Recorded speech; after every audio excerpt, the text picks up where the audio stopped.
Waitress secretly fed a quiet black boy. Every day. Until 4, black SUVs pulled up to her diner. Jenny Caldwell moved like clockwork through Rosie's Diner, the kind of roadside spot where the smell of bacon lingered in the walls and the sound of the bell above the door was as familiar as her own heartbeat. Every morning she slipped on her pink uniform, pulled her blonde curls into a loose ponytail, and clocked in just before sunrise. She liked the quiet hours when the booths were mostly empty and the coffee was still strong enough to taste like something. It was on one of those early mornings that she first noticed him. A boy, maybe 10 or 11, with dark skin, big brown eyes, and a backpack that looked heavier than his body.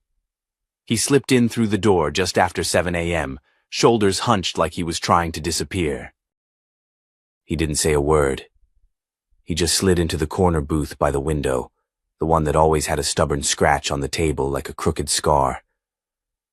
Jenny approached with a half-hearted smile. "Hey there, hun, you lost?" He shook his head. "You waiting on someone?"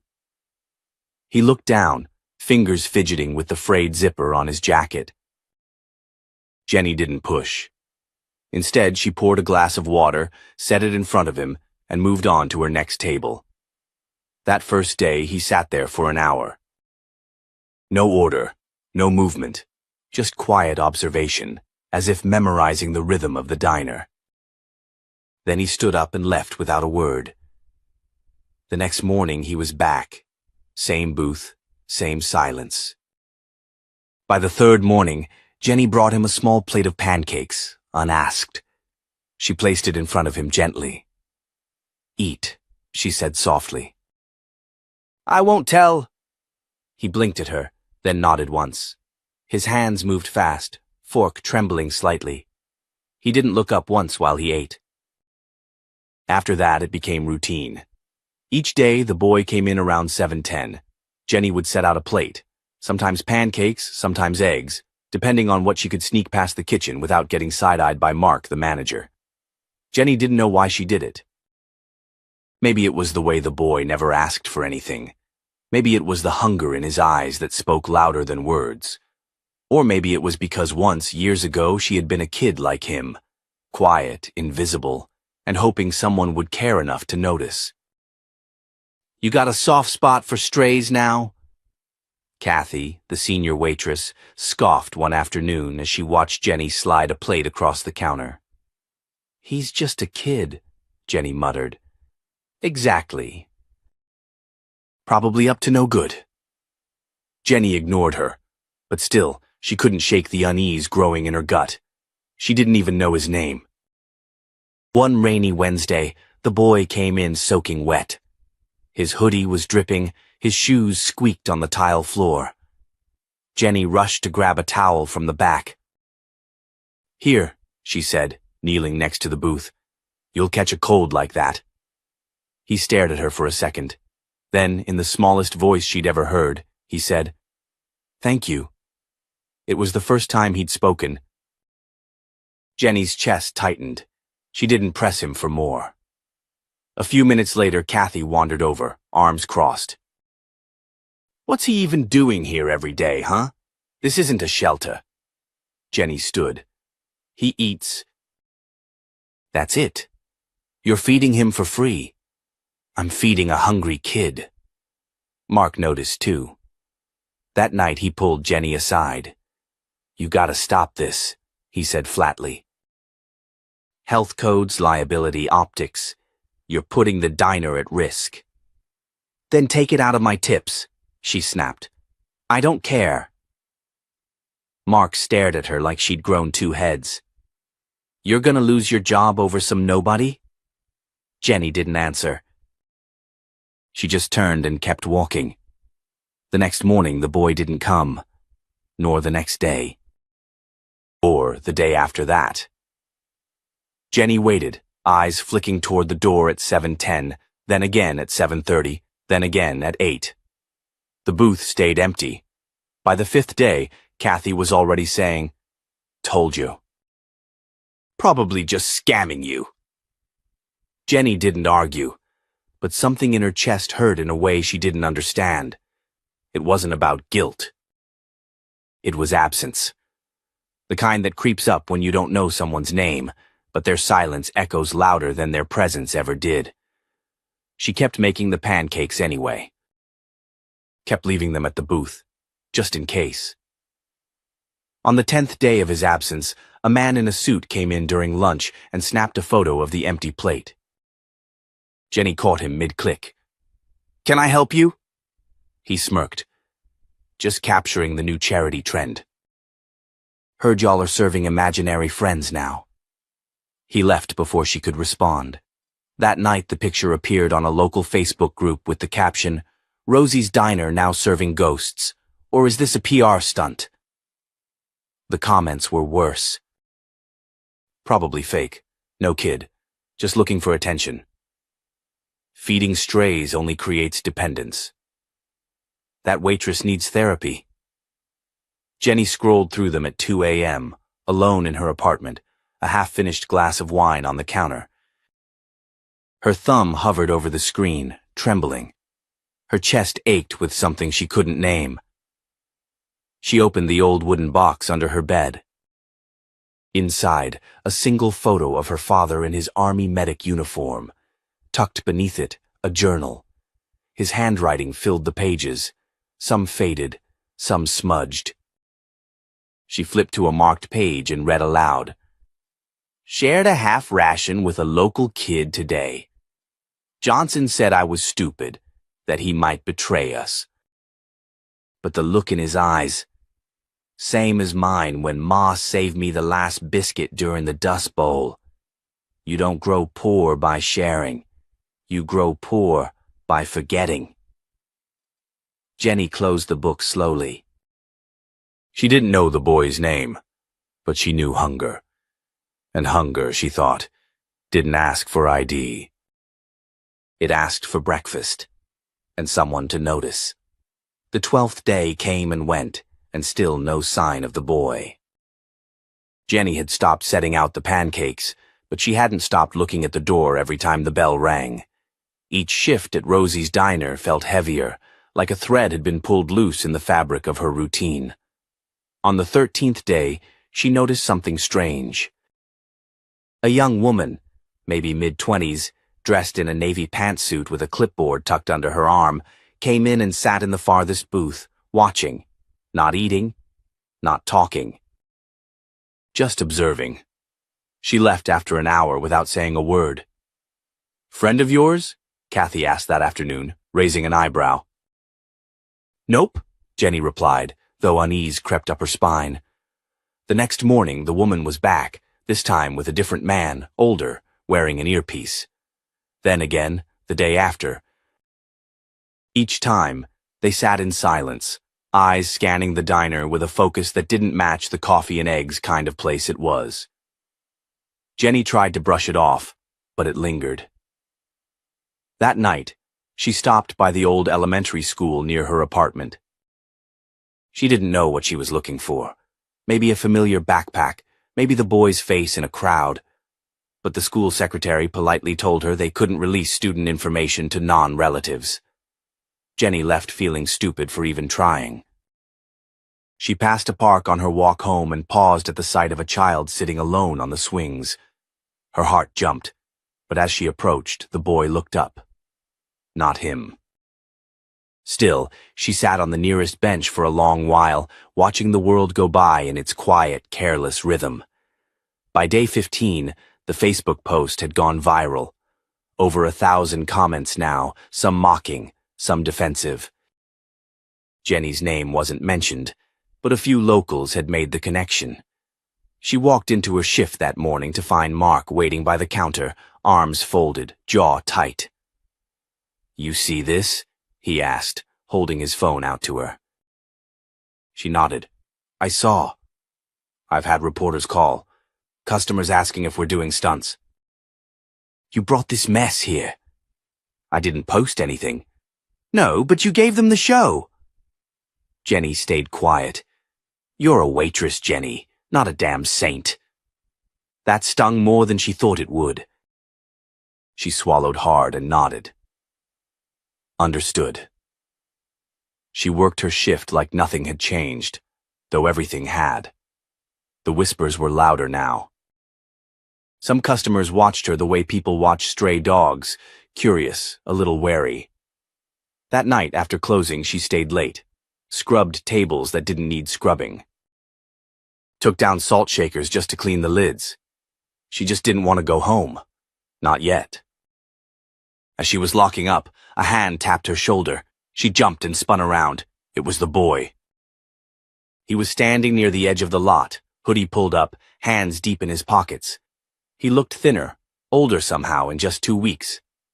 "Hey," Jenny said, voice catching. "Hi," he murmured. His voice was even quieter than she remembered. "Where have you been?" "I was starting to think. I didn't know what to think." He looked away. "Had to leave. Some people came asking questions. I got scared. Are you okay?" He hesitated. "I'm fine. Just tired." Jenny stepped closer. "Are you hungry?" He didn't answer, but his eyes did. She reached into her tote bag and pulled out a wrapped sandwich she hadn't eaten during her break. "Take it," she said. He did. As he turned to leave, she called out, "Wait! What's your name?"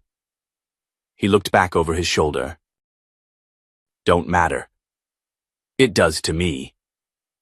He stared at her for a long second, then gave the tiniest smile. "Malik." And with that, he disappeared into the night. Jenny didn't sleep that night. She kept hearing the name in her head like a prayer. Malik. She repeated it like it would anchor him to the world, keep him from vanishing again. The next morning she arrived at Rosie's early. It was barely 6 and the sun hadn't risen yet. As she fumbled for the keys, she noticed something strange. There were fresh footprints on the sidewalk outside the diner.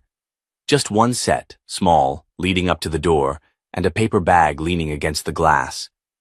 Inside was a thank you note, written in uneven block letters. "You didn't ask who I was. You just fed me. Thank you."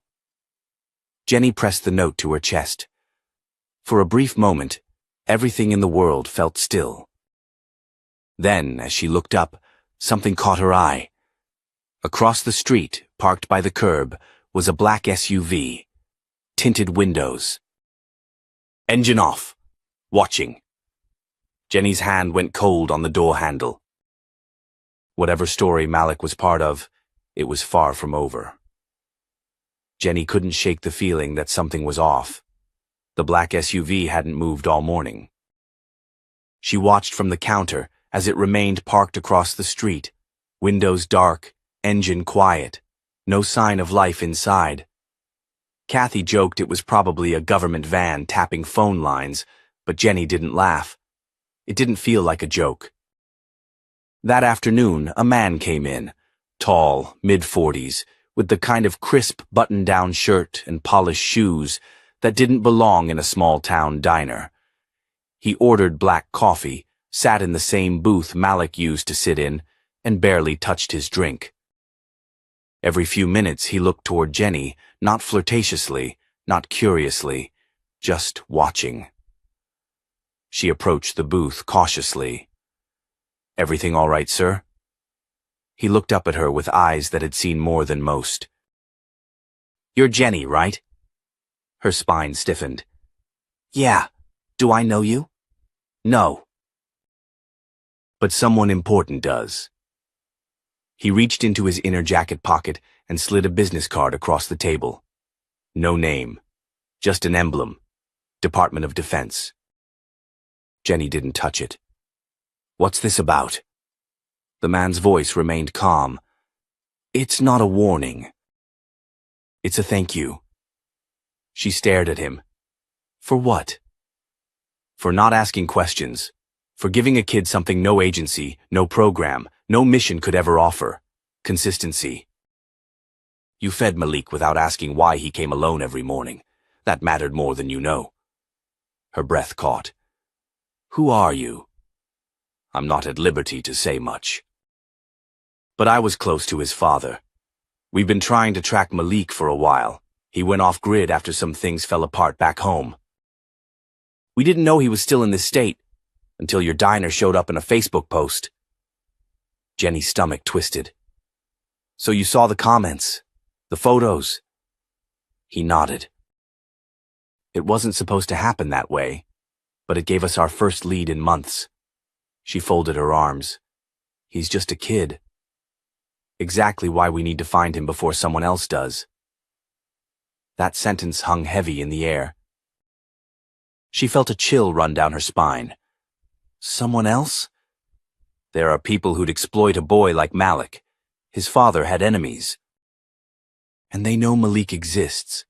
It's why we were watching. Jenny leaned in. So what happens now? We need to know if he came back. If he's reached out. She didn't answer. The man finished his coffee in a single sip and stood. You're not in trouble, Ms. Jennings. You did something remarkable. Just, if he contacts you again, call the number on that card. He's not just some runaway. Then what is he? She asked, her voice low. The man didn't answer. He simply left the card on the table and walked out. Jenny stared at it for a long time. Then she slipped it into her apron pocket and went back behind the counter. The next few days were a blur of nerves. The SUV disappeared, but now Jenny felt eyes everywhere. She started looking over her shoulder, triple-checking the locks at night. Her sleep was thin and restless.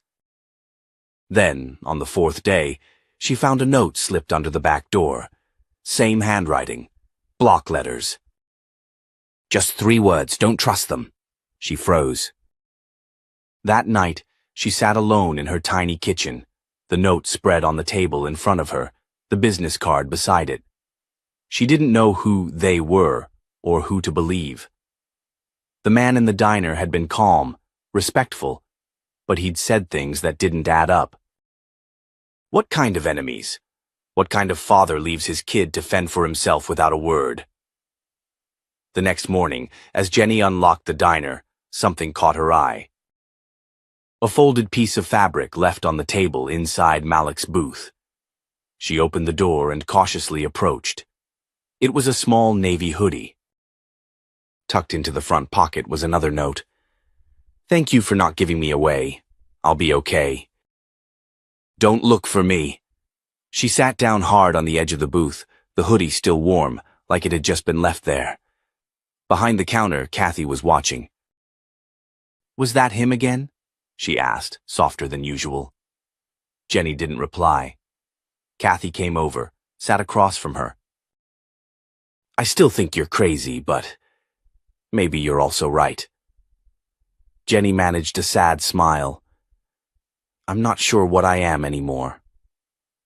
They sat in silence for a moment. Then Kathy said, You know, you could have looked the other way. Most people would have, but you didn't. Jenny folded the note and placed it gently inside the hoodie. It's not about being a hero. I just couldn't ignore him. That night she called the number on the business card. A woman answered, voice crisp, clipped. Department line. Who's speaking? Jenny hesitated, then ended the call without a word. Something in her gut told her the story wasn't as simple as they'd let on, and until she knew the full truth, she wasn't handing over that boy to anyone. The next morning at Rosie's diner started like any other, with the clatter of coffee cups, the scent of bacon, and the soft hum of morning conversation. But Jenny moved through her routine with a tightness in her chest. She kept glancing toward the front door, half expecting another stranger in a government-grade shirt to walk in. The business card still sat in her apron pocket like a weight. At exactly 7:14 a.m., 1 minute before Malik used to appear, the bell above the door jingled. But it wasn't Malik. Instead, a girl walked in. Couldn't have been more than 16. Her coat was too big, her shoes duct-taped at the toes, and her eyes darted like a deer in an open field. Jenny's instincts kicked in immediately. "Morning," she said gently, wiping her hands on her apron. "You can sit anywhere you'd like." The girl hesitated, then slid into Malik's old booth. Jenny didn't ask questions. She just brought a plate of pancakes and a glass of milk. The girl blinked. "I didn't order." "I know, just eat." The girl stared at the food for a long time. "You're her," she whispered. "You're the waitress who helped him." Jenny's hands froze mid-wipe on the counter. "Helped who?" The girl's lips trembled. "Malik?" "My cousin." Jenny sat down slowly across from her. "Is he okay?" The girl looked around, lowered her voice. "He's in hiding." "I don't know where. He doesn't trust anyone, not since—" "What happened?" Jenny's heart pounded. What happened? The girl, whose name was Ava, explained that Malik had been living with her after his mother vanished. Their uncle, a dishonorably discharged military contractor, had taken an unhealthy interest in the boy, asking questions about passwords, accounts, documents their father might have left behind. "I think he thought Malik had access to something," Ava said, eyes wide with fear. "Government files, maybe." "Stuff their dad hid." Jenny's mouth went dry. "But Malik never mentioned his father." "He wouldn't, not even to me." But when their dad died, some weird things started happening. Men following them. Phones glitching. He figured someone from his father's past was trying to find whatever was left behind. Jenny remembered the black SUVs, the man who claimed to know Malik's father, the vague warnings. Her gut twisted. "Why come to me?" "Because you're the only adult he trusted. He wrote about you in his journal." "Said you made him feel normal." Jenny looked away, throat tight. "I'm scared," Ava added. "I don't know who to trust. I don't even know if the people looking for him are really from the government." Jenny felt her fingers curl into fists on the table. She wasn't trained for any of this. She was a waitress with a rusty sedan, an overdrawn checking account, and a heart too soft for her own good. But right now, that heart was the only shield between a kid in danger and the wolves circling him. "I need to find him," she said. "No," Ava said sharply. "He said to tell you not to. He said if anything happened, you were supposed to pretend he never existed." Jenny shook her head. "I can't do that." "Not if someone's after him." "You'll put him in more danger." The words hung heavy. Jenny stood slowly, wiped her hands again even though they were already clean.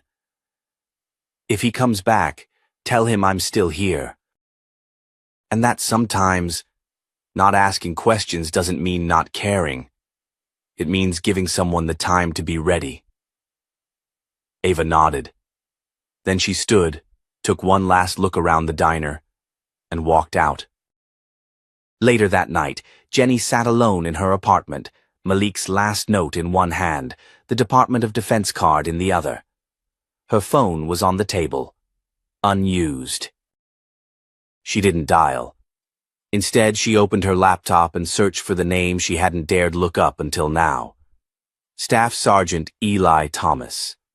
The internet filled with headlines, photos, news clippings.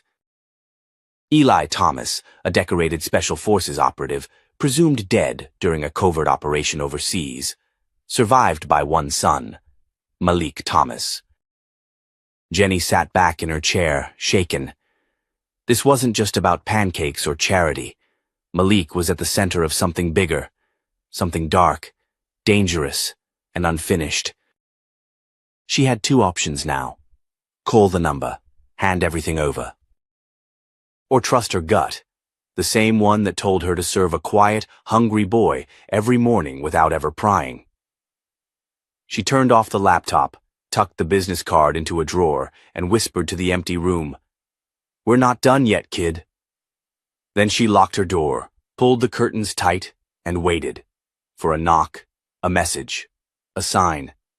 Anything to tell her the next move. Because one thing was certain. The game had just changed. And this time, she wasn't sitting out.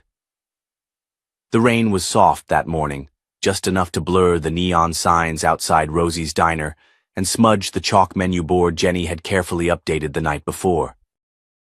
Her shift had barely started when she noticed the black sedan parked across the street again. Third time this week. Always different plates, but the same subtle tailpipe twitch, the same angled mirror tilt. She didn't need military training to know someone was watching. Inside, the diner buzzed with normalcy. Regulars drank coffee, couples shared waffles, and a baby in a corner booth gurgled while smashing scrambled eggs into his cheeks. But Jenny's heart wasn't in it.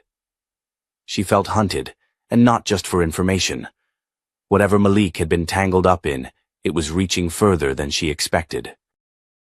Maybe too far. At 9:07 a.m., the door opened, and a man stepped in who didn't belong. He was tall, clean-shaven, dressed in a charcoal suit that was just a little too sharp for this town. His eyes scanned the room like a heat sensor. When they landed on Jenny, he smiled, a smile too polished to be friendly. "You must be Jenny," he said, walking up to the counter. Jenny set down the coffee pot a little too hard. "You with the army?" "No," he said smoothly, pulling out a leather wallet. "Call me Agent Cross." "Homeland Security." Her throat tightened.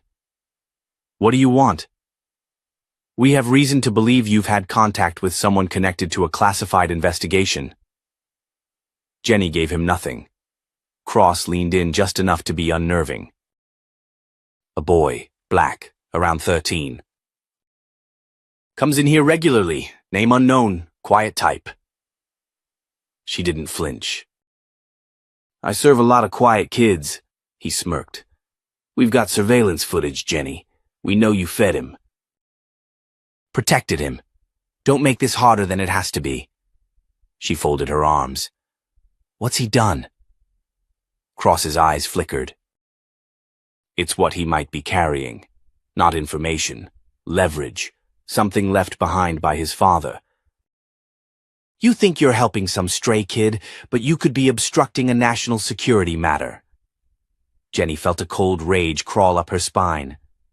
"So you send SUVs, scare my staff, and tail me like I'm the criminal? Let's not be dramatic. We're just trying to keep everyone safe." "Yeah." "Then why does it feel like you're the ones chasing a kid into hiding?" Cross's smile slipped. "Watch yourself, Miss Millers. You're a waitress, not a whistleblower." She leaned across the counter. "And you're not the first man to underestimate me." The door chimed again, and Ava stepped in, raincoat dripping, backpack slung low. She froze when she saw Cross. Jenny reacted fast. "Bathroom's closed, honey. Try the one at the gas station down the street." Ava got the message. She nodded and backed out quickly. Cross pretended not to notice, but Jenny saw his jaw tighten. "You're going to regret protecting him," he said. She leaned closer. "And you're going to regret walking into my diner with threats instead of compassion." He slid a business card across the counter. "When you come to your senses, call me." She didn't touch it.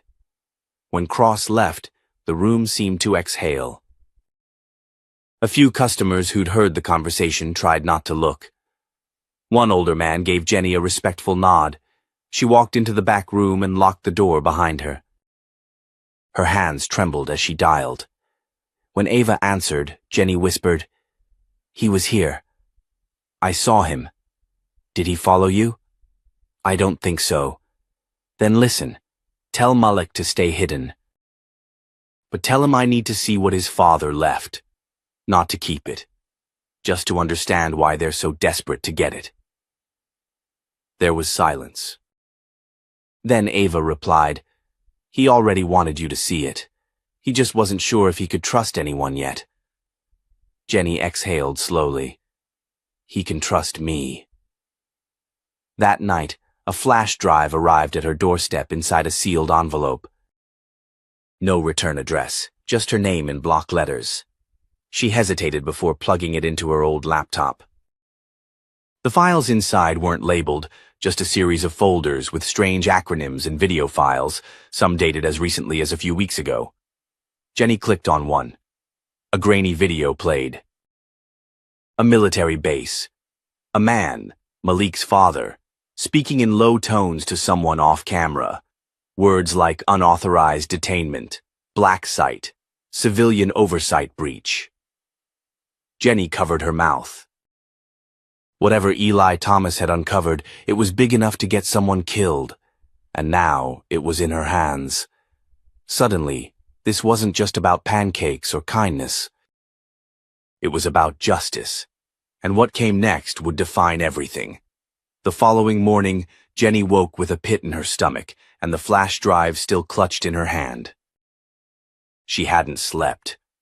All night she'd replayed the video in her mind. Eli Thomas's quiet voice, the urgency in his eyes, the faint whirring of an off-screen drone. The weight of what she had stumbled into was now undeniable. She wasn't just hiding a scared boy anymore. She was sitting on evidence that could bring down people in very high places. At the diner, things felt off. The usual warmth was still there. Linda cracking eggs on the grill, Gus sipping his black coffee, old couples bickering sweetly over syrup. But beneath the surface, Jenny could feel the ripple of tension. She knew they were being watched. It wasn't paranoia. It was fact. She spotted the man in the gray hoodie first. He wasn't reading the menu. He was watching her. Another guy, pretending to check his phone, had barely touched the muffin he ordered an hour ago. Government. Private contractor? She didn't know, but they weren't here for the pancakes. Jenny kept her cool. She poured coffee, smiled, took orders. But her hands were shaking. At 10:23 a.m., the front door opened again, and Malik walked in. She nearly dropped a glass. He had never come in at this time before, never during the busy brunch hours. His hood was low, and he moved fast to a booth in the far back, head down. Jenny didn't make eye contact. She simply walked toward him with a pot of coffee and slid into the booth opposite. "What are you doing here?" she whispered urgently. "They're watching the apartment. I saw them from the alley. Ava and I split up." "Jesus," she muttered. "You shouldn't have come here. I needed to tell you something about the flash drive." Jenny glanced around. The man in the hoodie was now pretending to read the newspaper upside down. "Make it fast," she murmured. Malik reached into his backpack and pulled out a worn notebook. "My dad kept logs. This is the backup. Names, dates, even coordinates. He wasn't just watching people. He was documenting everything." Jenny flipped through the pages quickly. Code names, military personnel, something about off-the-record renditions and domestic surveillance violations. "This could blow open the entire base," she whispered. "No wonder they're desperate." Malik's face was pale, but his eyes were steady. "They won't let this get out. I don't think they care who gets hurt." Jenny swallowed hard. "Then we have to make sure it does get out." She stood and walked back toward the kitchen. As she passed Linda, she said quietly, "I'm taking my break in the alley. Cover me." Linda, not missing a beat, nodded once. "Got it." In the alley behind the diner, the air was damp and heavy. Jenny pulled out her phone and dialed a number she hadn't called in years. When the voice answered, deep and familiar, she didn't wait. "Tony, I need a favor." "Jenny, it's been a minute." "I'm calling it in. Remember that thing you owe me?" There was a long pause. "You serious?" "I have files. Military. Classified. A boy's life is in danger. So is mine." "You still have contacts in the press?" I've got better than that, Tony said. I have a friend at ProPublica. You want this out? We can do it right. Verified. Protected.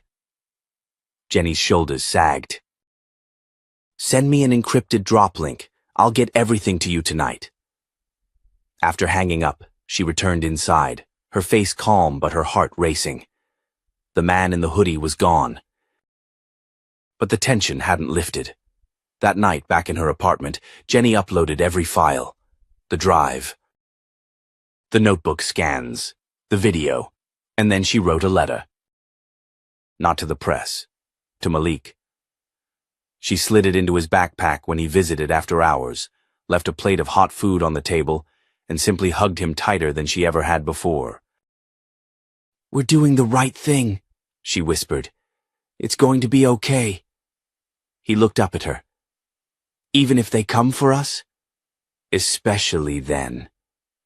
Neither of them noticed the blinking red light on the power pole across the street. But someone else did, and they were already making a call. Jenny didn't sleep that night. Her phone kept lighting up with alerts from the secure folder Tony had set up. By 3 a.m., the files had been downloaded more than a dozen times by verified journalists and legal advisors. The story was out. Or at least, it was beginning to breathe. She stared at the ceiling of her small apartment, arms folded under her head, mind spinning with worry and adrenaline. There was no going back now. If they came for her, she was ready. But what about Malik? What about Ava? The next morning, she walked into Rosie's diner like nothing had changed, but it had. The shift was subtle. Customers looked at her longer, smiled wider. A regular named Mr. Donnelly left a note on his check that simply read, "We're with you." Linda leaned over the counter while pouring coffee and whispered, "I saw the article, the one from that investigative site." You really doing this? Jenny nodded slowly. Damn, Linda muttered, a mixture of awe and fear in her voice. You know they're not going to let that slide. That afternoon, the bell above the diner door rang again, but this time it didn't sound casual. It rang with a sharpness that made everyone turn. 4 black SUVs had pulled up outside minutes before, and now 3 figures in dark suits entered the diner like they already owned the place. One man flashed a badge too quickly to read.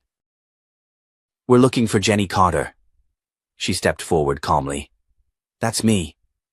We need you to come with us. Jenny raised an eyebrow.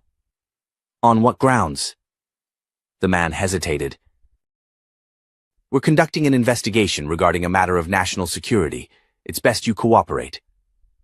I'll call my attorney, Jenny said, reaching for her phone. You can do that, he replied, trying to keep his tone even, but the tension in his jaw betrayed him. Malik appeared from the hallway near the bathrooms, freezing when he saw the suits. Jenny shot him a sharp glance that said, Don't move. He obeyed. As the agents turned to glance at the boy, another man walked in through the front door. Older, black, with salt and pepper hair, wearing a military dress uniform that shimmered with medals under the morning light. Agent Renshaw, the man said, voice full of steel. Stand down. The agents hesitated. Renshaw's lip twitched. General Dawson. Sir, we weren't informed. That's because you weren't supposed to be, Dawson said, stepping forward with a command that silenced the entire diner. This woman has already submitted evidence to federal oversight. She is under protection now. If you lay one hand on her without due process, I will personally see to it that your badge becomes a coaster. The agents glanced at each other, then slowly backed off. One murmured an apology and turned to leave, the others trailing behind him. Jenny stood frozen. Who are you? She asked the man. Dawson turned to her and extended his hand. Major General Anthony Dawson, Department of Defense. Your files reached the right people, including me. I didn't know. I just did what I thought was right. You did more than that. You exposed a hidden program targeting vulnerable citizens. You protected a child. You stood up where others would have stayed quiet.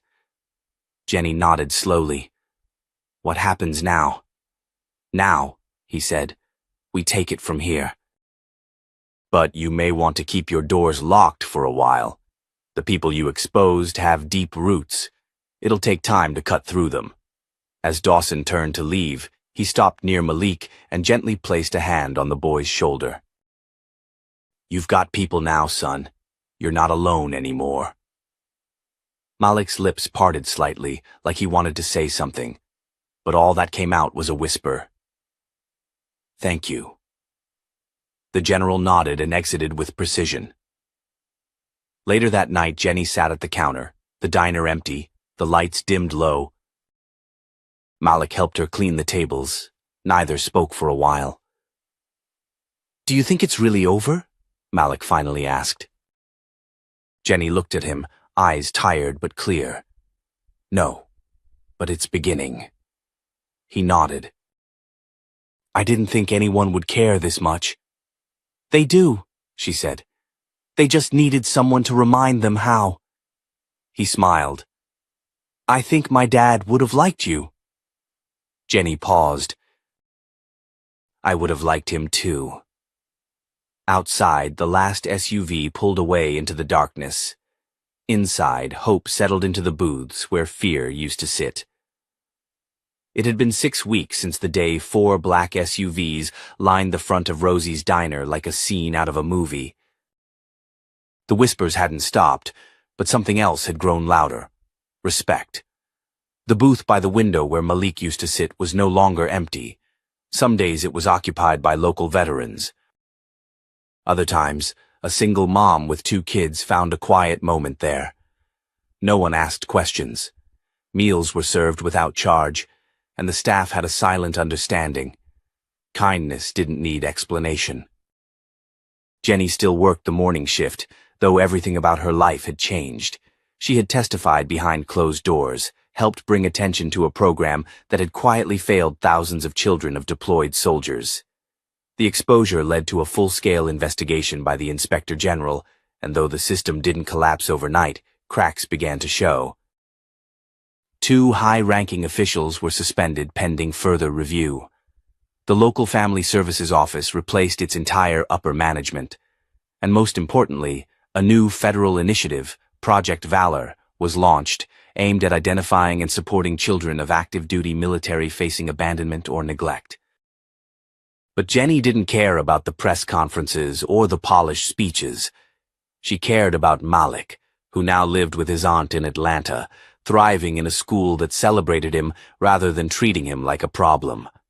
They FaceTimed once a week. He always ended the call with, "Don't forget the pancakes when I visit." Late one afternoon, Jenny walked into the diner to start her shift and noticed something sitting at the counter. A small framed photo and a folded American flag. Her manager, Mark, stood beside it, a strange softness in his eyes. "Someone dropped this off for you," he said quietly. "Didn't leave a name, just asked me to set it here." Jenny approached slowly. The photo showed Sergeant Curtis Thompson in uniform, standing beside Malik as a child, both laughing mid-motion. The flag was folded with precision, the kind of reverence only a soldier would offer. Beneath it, a note was tucked. She unfolded it carefully. To the one who remembered what the world forgot, from a father who died knowing his son had someone watching. Semper Fidelis. Jenny sat down, holding the note for a long time. Her throat tightened, but this time she didn't cry. There was no sorrow left, only gratitude. That evening, the diner hosted a quiet event. A few members of the military, a local journalist who had covered her story with grace, some strangers who had been moved by what they'd read online. No speeches, no cameras, just people eating together, sharing stories and remembering what it meant to care. As the sun dipped below the horizon, Jenny stood beside the booth by the window and looked around. The light outside faded, but inside it glowed. She picked up a marker and walked to the window. On the glass, just beneath the Rosie's Diner sign, she wrote, "Whoever you are, whatever you carry, you are welcome here. No one leaves hungry." When she stepped back, Mark read it and nodded. "That's good. Real good."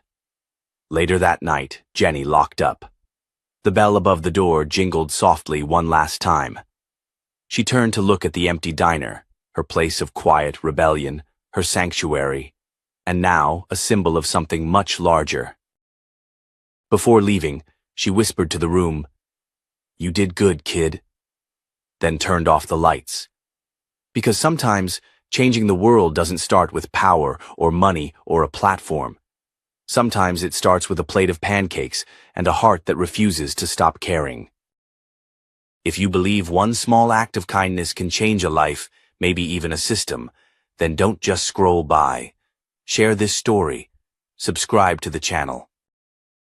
Let's keep telling the stories that matter, until no child is invisible and no quiet act of good ever goes unnoticed.